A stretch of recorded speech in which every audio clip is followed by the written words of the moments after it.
नमस्कार, मैं हूं प्रियांशा। आप देख रहे न्यूज प्लस 21 पर देश विदेश व राज्य की दिन भर की 21 प्रमुख खबरें।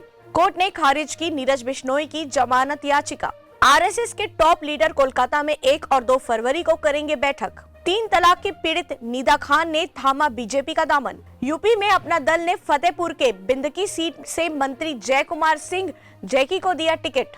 यूपी चुनाव में कांग्रेस से 61 उम्मीदवारों की चौथी लिस्ट जारी की, 24 महिलाओं को टिकट। पेगासस का इस्तेमाल कर ममता ने बंगाल बीजेपी के नेताओं की जासूसी की, सुकान मजूमदार अध्यक्ष बंगाल बीजेपी।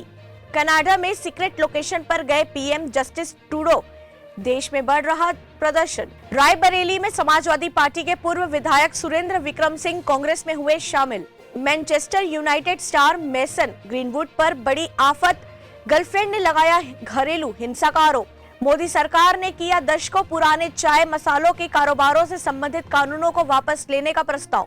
सिद्धू ने विक्रम सिंह मजीठिया पर बोला हमला, बताया पर्चा माफिया। पढ़ाई के दबाव में दिल्ली से घर छोड़कर महाराष्ट्र पहुंची किशोरी, ऑटो रिक्शा चालक ने परिवार से मिलवाया। हरदोई में ब्रेड फैक्ट्री में लगी आग, जान बचाकर भागे कर्मचारी, अंदर फंसे रह गए कई लोग। बिजनौर में आग पर पट्टी बांधकर खेल रहा था बच्चा, छत से गिरकर हुई मौत, परिवार का एक लौता था। मध्य प्रदेश में 2 फरवरी से फिर बढ़ेगी ठंड, दिन में कड़ाके की ठंड से राहत। भोपाल और इंदौर में रात का पारा 10 से नीचे, पचमढ़ी में सबसे ज्यादा ठंड। बुलीबाई ऐप क्रिएटर नीरज की जमानत याचिका खारिज। दिल्ली कोर्ट ने कहा देश में महिलाओं का अपमान स्वीकार नहीं।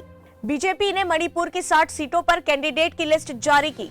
कोलकाता के धर्मतला में मिनी बस पलटी, दर्जनों यात्री हुए घायल। छत्तीसगढ़ में घट रहे संक्रमित मरीज, अभी भी प्रदेश में कोरोना से रोज 10 लोगों की मौत। सच्चा हिंदूवादी गांधी को नहीं जिन्ना को गोली मारता, बोले संजय राउत। सुप्रीम कोर्ट में याचिका, अमेरिकी अखबार की रिपोर्ट पर जांच की मांग।